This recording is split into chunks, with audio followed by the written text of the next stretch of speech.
Next concept make or buy decision making. ఏం నాన్న ఈ make or buy decision making అంటే, ఒక పర్టికులర్ కాంపోనెంట్ వచ్చిందే మనము ఫ్యాక్టరీలోనే మ్యానుఫ్యాక్చర్ చేసుకోవాలా ఆర్ బయట నుంచి పర్చేస్ చేయాలా, which is best, which will give you best results. Make or buy is a decision relation to raw material, packing material or components. ఇక్కడ buying అనేది మనం ఎంటైర్ ప్రోడక్ట్ అనేది బయట నుంచి బై చేయం, ఓన్లీ ఒక కాంపోనెంట్ మాత్రమే ఏం చేస్తాము బయట నుంచి బై చేస్తాము, మన దగ్గర అసెంబుల్ చేసి కస్టమర్కి సేల్ చేస్తాం. ఫర్ ఎగ్జాంపుల్ మార్కర్ ఉంది, ఫుల్ ఫ్లెడ్జ్డ్ మార్కర్ అని చెప్పాలంటే దానికి ఏముండాలా, క్యాప్ కూడా ఉండాలా. ఇప్పుడు మార్కర్ వచ్చిందే మనమే మ్యానుఫ్యాక్చర్ చేస్తున్నాము, క్యాప్ వచ్చిందే మనమే మ్యానుఫ్యాక్చర్ చేయాలా ఆర్ బయట సైడ్ నుంచి అవుట్ సైడ్ నుంచి ఏం చేయాలా పర్చేస్ చేయాలా అనేది డెసిషన్ మేకింగ్ అనేది తీసుకుంటాం. We shall compare relevant cost of making with purchase price. ఇక్కడ మనం ఏం చేస్తాం, మేకింగ్ ప్రైస్ ఎంత, పర్చేస్ ప్రైస్ ఎంత. ఫర్ ఎగ్జాంపుల్ మేకింగ్ ప్రైస్ వచ్చింది పర్చేస్ ప్రైస్ కన్నా తక్కువ ఉంటే ఏం చేస్తాము, మేక్ చేసుకుంటాం. మేకింగ్ ప్రైస్ వచ్చింది పర్చేస్ ప్రైస్ కన్నా ఎక్కువ ఉంటే ఏం చేస్తాము, పర్చేస్ చేస్తాం. సో అల్టిమేట్గా పర్చేస్ ప్రైస్ మార్కెట్ ప్రైస్ అనేసి క్వశ్చన్లో ఇస్తాడు. ఇప్పుడు మనకు కావాల్సింది ఏంది, మేకింగ్ ప్రైస్. మేకింగ్ ప్రైస్ ఎంత అంటే relevant cost of making, cost to be incur, variable cost of making plus avoidable fixed cost plus opportunity cost if any. ఈ మూడు యాడ్ చేస్తే వచ్చేది ఏంది నాన్న, cost of making. Variable cost అంటే నువ్వు ప్రోడక్ట్ మ్యానుఫ్యాక్చర్ చేసేదానికి ఏం వేరియబుల్ కాస్ట్ పెడుతున్నావో ఆ పర్టికులర్ వేరియబుల్ కాస్ట్ ప్లస్ ఈ పర్టికులర్ ప్రోడక్ట్ మ్యానుఫ్యాక్చర్ చేసేదానికి అడిషనల్గా ఫిక్స్డ్ కాస్ట్ పెడుతున్నావు. దట్ మీన్స్ ఈ పర్టికులర్ ప్రోడక్ట్ మ్యానుఫ్యాక్చర్ చేసేదానికి ఒక రూమ్ అనేది రెంట్కి తీసుకున్నావు. ఆ రూమ్ ఎవరి కోసం రెంట్కి తీసుకున్నావు, ఈ ప్రోడక్ట్ కోసమే కదా. ఈ ప్రోడక్ట్ మ్యానుఫ్యాక్చర్ చేయకపోతే నువ్వు ఆ రూమ్ రెంట్కి తీసుకోవాల్సిన అవసరం లేదు కదా. సో ఆ రూమ్ రెంట్ ఎంత అయితే ఉంటుందో ఆ రెంట్ అంతా ఎవరు బియర్ చేయాలా, ఈ particular product. Next opportunity cost. నీ దగ్గర ఓన్లీ 1000 అవర్సే ఉన్నాయి. ఎన్ని అవర్స్ ఉన్నాయి, 1000 అవర్స్. ఫుల్ ఫ్లెడ్జ్డ్గా ఆ 1000 అవర్స్ నువ్వు యూటిలైజ్ చేసుకుంటున్నావు. ఈచ్ అవర్ పైన నీకు ఎంత కాంట్రిబ్యూషన్ ఉంది నాన్న అంటే 5 రూపీస్ ఉంది. అంటే నీ దగ్గర 1000 అవర్స్ ఉన్నాయి, ఒక్కొక్క అవర్లో నువ్వు ఎంత ఎర్న్ చేస్తున్నావు, 5 రూపీస్. ఇప్పుడు ఈ ప్రోడక్ట్ మ్యానుఫ్యాక్చర్ చేసేదానికి వేరే ప్రోడక్ట్లో నుంచి 2 అవర్స్ తీసి ఈ ప్రోడక్ట్ కోసం వర్క్ చేయాలా. వేరే ఒక ప్రోడక్ట్ ఉంది, ఆ ప్రోడక్ట్ పర్ అవర్ ఎంత ఇస్తుంది కాంట్రిబ్యూషన్, 5 రూపీస్. ఇప్పుడు ఆ ప్రోడక్ట్ అక్కడ స్టాప్ చేయడం వల్ల నీకు ఎంత లాస్ అవుతుంది, 5 రూపీస్. ఎవరి వల్ల స్టాప్ చేసావు, ఈ పర్టికులర్ ప్రోడక్ట్ మ్యానుఫ్యాక్చర్ చేసేది, ఈ పర్టికులర్ కాంపోనెంట్ మ్యానుఫ్యాక్చర్ చేసేదానికే కదా నువ్వు స్టాప్ చేసావు ప్రొడక్షన్. ఇప్పుడు ఆ 5 రూపీస్ కూడా ఎవరు కాంపెన్సేట్ చేయాలా, ఈ పర్టికులర్ కాంపోనెంటే కాంపెన్సేట్ చేయాలా. ఎన్ని అవర్స్ ఒక ప్రోడక్ట్ కోసము, 2 అవర్స్. అప్పుడు ఒక యూనిట్ ఎన్ని అవర్స్ యూస్ చేసుకుంటుంది, 2 అవర్స్. పర్ అవర్ ఎంత కాంట్రిబ్యూషన్ లాస్ అవుతుంది, 5 rupees. 2 hours into 5 rupees 10 rupees. అదేమవుతుంది, ఆపర్చునిటీ కాస్ట్. ఈ మూడు కలిపితే వచ్చేది ఏమన్నా, కాస్ట్ ఆఫ్ మేకింగ్. ఓకేనా. దాన్ని దేంతో కంపేర్ చేస్తాం మనము, పర్చేజ్ ప్రైస్తో కంపేర్ చేస్తాం. ఇన్ కేస్ పర్చేజ్ ప్రైస్ ఎక్కువ ఉంటే ఏం చేస్తాము, మేక్ చేసుకుంటాం. అదే పర్చేజ్ ప్రైస్ కాకుండా మేకింగ్ ప్రైస్ ఎక్కువ ఉంటే ఏం చేస్తాం, పర్చేజ్ చేస్తాం. Next make or buy decision with key factor. Key factor is the relevant only when it is decided to make the product other than purchase. Key factor analysis make or buy decision లోనే ఇంకోటి ఏంది నాన్న, key factor, including key factor. So ఈ key factor analysis ఎప్పుడు important నాన్న అంటే only నువ్వు make చేస్తా ఉంటేనే. ఓకేనా. In this case we have to allocate the scarce resources based on the saving per unit of key factor. ఇప్పుడు 2 products ఉన్నాయి, ఏ ప్రోడక్ట్ నువ్వు అవుట్ సైడ్ నుంచి పర్చేస్ చేయాలో, ఏ ప్రోడక్ట్ నువ్వు మ్యానుఫ్యాక్చర్ చేయాలో తెలియడం లేదు. అప్పుడు నువ్వేం కనుక్కుంటావు, డిఫరెన్స్. పర్చేస్ ప్రైస్కి మేకింగ్ ప్రైస్ మధ్య ఏం కనుక్కుంటావు, డిఫరెన్స్ తెలుసుకుంటావు. ఆ డిఫరెన్స్ ఏమంటాం, సేవింగ్. ఇప్పుడు పర్చేజ్ చేసావంటే అవుట్ సైడ్ పర్చేజ్ చేసావంటే ఎంత, 20 రూపీస్. ఇన్ హౌస్లో మ్యానుఫ్యాక్చర్ చేసావంటే ఎంత అంటే ఓన్లీ 15 రూపీస్. ఎంత సేవ్ చేస్తున్నావు ఇన్ హౌస్లో మ్యానుఫ్యాక్చర్ చేసి, 5 రూపీస్. ఓకేనా. ఇప్పుడు ఏం కనుక్కున్నాం, saving divided by key factor. మనకి ఏదైతే లిమిటెడ్ ఫ్యాక్టర్ ఉందో దాంతో ఏం చేస్తాం, డివైడ్ చేస్తాం. మనకేం తెలుస్తుంది, సేవింగ్ పర్ కీ ఫ్యాక్టర్ తెలుస్తుంది. ఇంతకుముందు కాంట్రిబ్యూషన్ ఎలా అయితే కనుక్కున్నామో అలానే సేవింగ్ కనుక్కుంటాం. Same divided by number of hours కొడితే మనకేం తెలుస్తుంది, కాంట్రిబ్యూషన్ పర్ లేబర్ అవర్ తెలిసింది. ఇక్కడ ఏం తెలుస్తుంది, సేవింగ్ పర్ లేబర్ అవర్ తెలుసు. దేనికైతే సేవింగ్ ఎక్కువ ఉందో ఆ పర్టికులర్ ప్రోడక్ట్ మనం ఏం చేస్తాం, ఇక్కడ మ్యానుఫ్యాక్చర్ చేసుకుంటాం. దేనికైతే సేవింగ్స్ తక్కువ ఉన్నాయో అదేం చేస్తాం, అవుట్ సైడ్ నుంచి బై చేస్తాం. 2 ప్రోడక్ట్స్ ఉన్నాయి ఏబి. ఏకి సేవింగ్ వచ్చిందే 5 రూపీస్, బికి సేవింగ్ వచ్చిందే 4 రూపీస్. అంటే ఏ నువ్వు మ్యానుఫ్యాక్చర్ చేస్తే నీకు ఎంత మిగులుతుంది, 5 రూపీస్. బి మ్యానుఫ్యాక్చర్ చేస్తే ఓన్లీ 4 రూపీసే మిగులుతుంది. ఏది మ్యానుఫ్యాక్చర్ చేస్తావు, ఏ, అంతే కదా. సో ఇక్కడ కనుక్కునేదంతా saving per unit divided by labour hours per unit. మీకేం తెలుస్తుంది, saving per labour hour. Saving అనేది ఏంది, making cost minus purchase cost, దాన్ని ఏమంటాం, saving.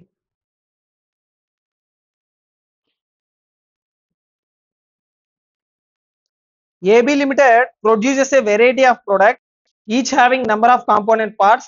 Product X takes 5 hours to produce on mission number 55, which is working at full capacity. Machine number 55 లో ఏ product produce చేస్తున్నాము, X అనే product. Each unit ఎన్ని hours తీసుకుంటుంది, 5 అవర్స్. ఇప్పుడు ఏదైతే మిషన్ ఉందో ఆ మిషన్ వచ్చిందే ఫుల్ కెపాసిటీకి వర్క్ చేస్తానంట. అంటే మిషన్ అవర్స్ ఖాళీగా లేవు. X has a selling price of how much, 50, and a marginal cost of 30 per unit. Y5, a component part, could be made on the same mission in 2 hours for a marginal cost of 5 per unit. The supplier price is 13.5 per unit. ఇప్పుడు ఏమంటున్నాడు, Y5 అనే component కూడా అదే machine లో ఏం చేయొచ్చు, manufacture చేయొచ్చు. Variable cost ఎంతంట, so ఎన్ని అవర్స్ తీసుకుంటుందంట, 2 అవర్స్. ఓకేనా. మార్జినల్ కాస్ట్, వేరియబుల్ కాస్ట్ ఎంత పడుతుందంట, 5 రూపీస్. ఫిక్స్డ్ కాస్ట్ ఏమన్నా చెప్పాడా, చెప్పలేదు. ఓకేనా. ఇప్పుడు మనం ఏం కనుక్కోవాలా, Y5 అనే ప్రోడక్ట్ ని మ్యానుఫ్యాక్చర్ చేయడం బెస్టా ఆర్ అవుట్ సైడ్ మార్కెట్ నుంచి పర్చేస్ చేయడం బెస్టా కనుక్కోవాలి. ఫస్ట్ దీనికన్నా ముందు ఏం కనుక్కోవాలా, contribution of X per hour. ఓకేనా. First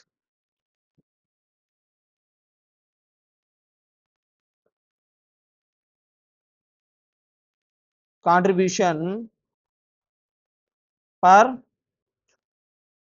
hour of X. Selling price ఎంత నాన్న, ఎక్స్ది 50, అవునా. వేరియబుల్ కాస్ట్ ఎంత, 30. కాంట్రిబ్యూషన్ ఎంత, 20. కాంట్రిబ్యూషన్ పర్ మిషన్ అవర్ ఎంత, 20 రూపీస్. ఎన్ని hours,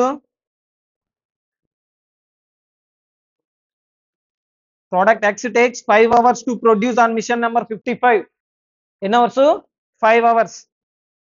so divided by now machine hours is equals to 5.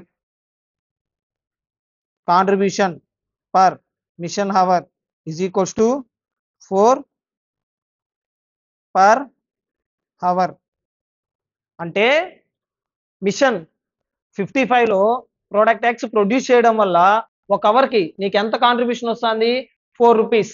అంటే ఒక అవర్ లో ఎంత బెనిఫిట్ ఇస్తుంది ప్రోడక్ట్ ఎక్స్, 4 రూపీస్. ఇప్పుడు ప్రోడక్ట్ ఎక్స్ నిలిపేస్తాం అనుకో, ఓకేనా, ఎంత లాస్ అవుతావు నువ్వు పర్ అవర్, 4 రూపీస్. అది ఎవరు కాంపెన్సేట్ చేయాలా, ప్రోడక్ట్ వై. అర్థమైందా. ఇప్పుడు ఎక్స్ అనేది 100% యూటిలైజ్ చేసుకుంటుంది ఏంది, మిషన్ 55 ని. ఇప్పుడు వై ప్రొడ్యూస్ చేయాలనుకో, ఎక్స్ అనేది కాసేపు స్టాప్ చేసి వైని ప్రొడ్యూస్ చేయాలా. వై అనే ప్రోడక్ట్, ఒక ప్రోడక్ట్ ప్రొడ్యూస్ చేయాలంటే ఎన్ని అవర్స్ కావాలా, 2 అవర్స్, అవునా. ఇప్పుడు ఒక ప్రోడక్ట్ ప్రొడ్యూస్ చేసేదానికి ఎన్ని అవర్స్ మిషన్ స్టాప్ చేయాలా, 2 అవర్స్. ప్రోడక్ట్ ఎక్స్ నిలిపేయాలా. ఇప్పుడు ప్రోడక్ట్ ఎక్స్ పర్ అవర్ ఎంత కాంట్రిబ్యూషన్ ఇస్తుంది మనకు, 4 రూపీస్. 2 అవర్స్ నిలపడం వల్ల మనకి ఎంత లాస్ అవుతుంది, 8 రూపీస్. ఆ 8 రూపీస్ ఎవరు కాంపెన్సేట్ చేయాలి మనకు, వైయే కదా. ఇప్పుడు cost of making of Y. First cost of making of Y ఏం చెప్పా, వేరియబుల్ కాస్ట్ ఎంత ఉంది, variable cost 5 rupees. Per unit. Next fixed cost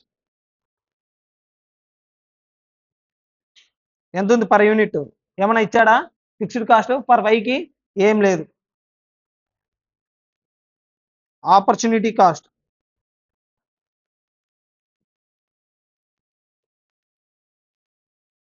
ఎంత? Opportunity cost 2 hours per unit into ఒక్కొక్క యూనిట్కి ఎంత కాంట్రిబ్యూషన్ లాస్ అవుతున్నాం మనము? 4 రూపీస్. టోటల్ ఎంత? 8 rupees. Now cost of making ఎంత అయింది? 13. కాస్ట్ ఆఫ్ మేకింగ్ ఎంత? 13. అవుట్ సైడ్ పర్చేస్ ప్రైస్ ఎంత? 13.5. ఏది బెస్ట్? మేక్ చేయడం బెస్టా, బై చేయడం బెస్టా? మేక్ చేయడమే. Cost of making is best for the company. It saves you 0.5 rupees per unit.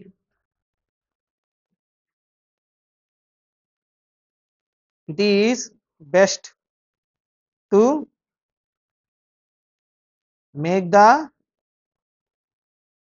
product in-house as it saves 0.5 per unit. అలా వచ్చింది 13.5 minus 13. Next question. Company XYZ produces two components M and N and is planning the allocation of its available resources for the next period. So company XYZ లో 2 components produce చేస్తున్నారు, M N. వాళ్ళు next ఇయర్కి వాళ్ళ దగ్గర ఉన్న రిసోర్సెస్ని ఎలా allocate చేయాలి అని డైలమాలో ఉన్నారు. 75 units of component M and 60 units of component N are required to produce. So M ఎన్ని కావాలా? 75. N ఎన్ని కావాలా? 60. But machine hours capacity is restricted to total of 300 hours. But machine hour capacity ఎంతవరకు restrict అయ్యింది? 300 hours. So maximum machine hours ఎన్ని use చేసుకోవచ్చు? 300. నవ్వు ఇక్కడ లిమిటెడ్ ఫ్యాక్టర్ ఏమి? Machine hours. మన రిక్వైర్మెంట్ కన్నా అవైలబిలిటీ తక్కువ ఉంటే అదే కదా limited factor. Next, any deficit of components produced in house can be made up by the purchase of any quantity of either components from the out cider. ఇప్పుడు M 75 కావాలి, N 60 కావాలా? మనం machine hours use చేసుకొని మనం produce చేసిన products కన్నా మన requirement ఎక్కువ ఉంటే మనం ఏం చేయాలా? అవుట్ సైడ్ నుంచి పర్చేస్ చేయాలి. అవునా? మనం ప్రొడ్యూస్ చేసాం కానీ మన రిక్వైర్మెంట్కి సరిపోవడం లేదు. సో సరిపోవాలంటే ఏం చేయాలా? అవుట్ సైడ్ నుంచి కొనుక్కొని సేల్ చేసుకోవాలి. Now the objective of the company is to satisfy the requirement for components at minimum total cost. So objective of the company ఏమి? మినిమం టోటల్ కాస్ట్లో ప్రొడక్షన్ అనేది చేయాలి. నౌ ఇక direct material, direct labour, variable overheads, fixed overheads, total cost, machine hours and selling price, purchase price from the outside supplier ఇచ్చాడు. ఎంత? Purchase price 18.5, 25.9. ఏమడిగాడు? First calculate the variable cost for producing each component in house. So first in హౌస్లో manufacture చేయాలంటే each కాంపోనెంట్కి ఏ cost? Variable cost ఎంత అని అడుగుతున్నారు. చేద్దామా? First calculation of variable cost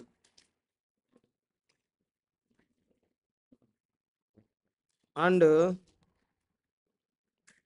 production priority.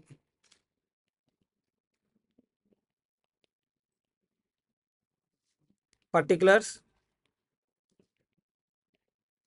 M and N. First variable cost. Under variable cost, first one is direct material. ఎంత ఉన్నాయి? 6.2, 8.7. Next direct labour 5.1, 7.5. 5.1 and 7.5. Next variable production over heads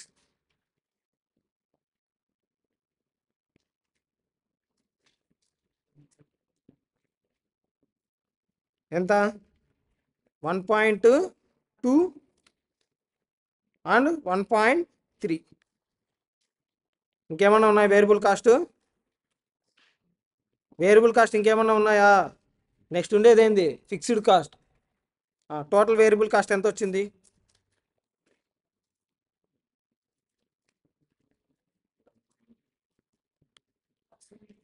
12.5 and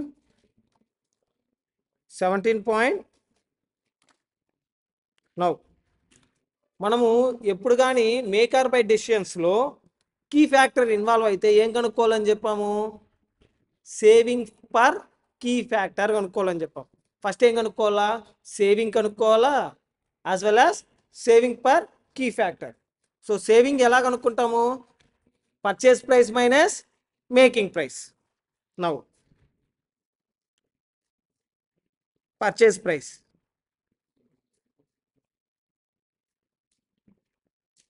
ఎంత? 18.5 18.5 20 25.9. Now saving అంటే నువ్వు ఇదే product out సైడ్లో purchase చేసావు అనుకో, ఎంత కొనాలా? 18.5 కొనాలా. నువ్వే మ్యానుఫ్యాక్చర్ చేసుకున్నావు అనుకో, ఎంత మ్యానుఫ్యాక్చర్ అయిపోతుంది? 12.5. సార్ ఫిక్స్డ్ కాస్ట్ తీసుకోలేదంటే, నువ్వు ఫిక్స్డ్ కాస్ట్ పెట్టినా, ప్రొడక్షన్ చేసినా, ప్రొడక్షన్ చేయకపోయినా, బయట సైడ్ అవుట్ సైడ్ నుంచి కొన్నా, నువ్వే మ్యానుఫ్యాక్చర్ చేసిన ఫిక్స్డ్ కాస్ట్ అయితే ఖచ్చితంగా పెట్టాల్సిందే కదా. ఎక్స్ట్రాగా ఎంత పెడుతున్నావు? 12.5 రూపీస్. అంటే 12.5 రూపీస్కి నువ్వు మ్యానుఫ్యాక్చర్ చేసుకోవచ్చు. బట్ అదే బయట కొనాలంటే ఎంత? 18.5. సో ఎంత సేవ్ చేసుకుంటున్నావు నువ్వు ఇన్ హౌస్లో మ్యానుఫ్యాక్చర్ చేసి? 6 రూపీస్. ఓకేనా? నెక్స్ట్ ఇక్కడ ఎన్నకి హౌ మచ్? 8.4. నౌ ఇది సేవింగ్. బట్ ఇక్కడ కీ ఫ్యాక్టర్ ఏమి మనకు? కీ ఫ్యాక్టర్ ఏమి? Machine hours. ఓకేనా? ఎన్ని మిషన్ అవర్స్ ఎమ్మకి ఎన్ని మిషన్ అవర్స్? 2. ఎన్నకి 3. Now machine hours is equals to 2 and 3. Now saving per key factor అంటే నువ్వు ఎమ్ వచ్చిందే 2 hours యూజ్ చేసావు అనుకో, ఎంత సేవ్ చేస్తావు? 6 రూపీస్. ఎమ్ కోసం ఒక మిషన్ 2 hours యూజ్ చేస్తే ఎంత సేవ్ చేస్తావు? 6 రూపీస్. అదే ఎన్ కోసం 3 hours యూజ్ చేస్తే ఎంత సేవ్ చేస్తావు? 8.4. Now saving per key factor ఎంత? 3 rupees. 8.4 divided by 3 2.8. Ranking. So M వచ్చిందే ఫస్ట్ ర్యాంక్, ఎన్ వచ్చిందే సెకండ్ ర్యాంక్. అంటే ఫస్ట్ ఏ ప్రోడక్ట్ ప్రొడ్యూస్ చేస్తాం మనము? M. Next N. Production priority దేనికి ఉంది? ఎమ్కి. నెక్స్ట్ లాస్ట్ క్వశ్చన్ ఏమడిగాడు? ఫస్ట్ 2 క్వశ్చన్స్కి ఆన్సర్ చేసేసామా? Calculate the variable cost and calculate the extra cost of buying each department component. Variable cost కనుక్కున్నాం, ఎక్స్ట్రా కాస్ట్ ఎంత పెడుతున్నాం? 6 rupees. Determine the production priority కనుక్కున్నామా? ర్యాంకింగ్ ఇచ్చేసామా? Next calculate the number of units each component that should be manufactured. ఒక్కొక్క product ఎన్ని units manufacture చేయాలి అని అడుగుతున్నాడు. Total available hours.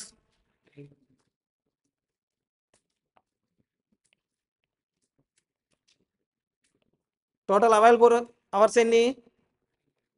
3. ఎమ్ కోసం ఎన్ని యూజ్ చేస్తున్నాం? ఎమ్ ఎన్ని యూనిట్స్ కావాలి మనకు? 75. ఈచ్ యూనిట్ ఎన్ని అవర్స్ కన్జ్యూమ్ చేసుకుంటుంది? 2 hours. ఈచ్ యూనిట్ ఎన్ని అవర్స్ కన్జ్యూమ్ చేస్తుంది? 2 hours. ఎన్ని అవర్స్ అయ్యాయి? 150.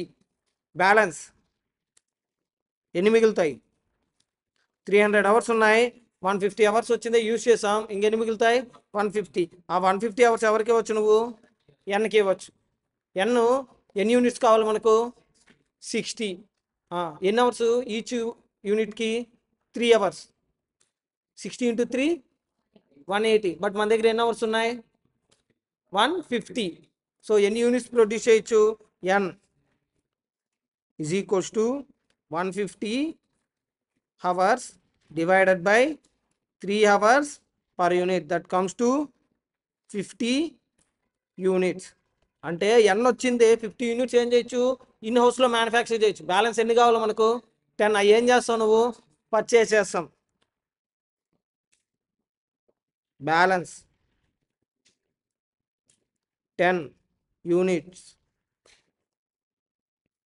shall be purchased from outside at what rate? 25.9 per component.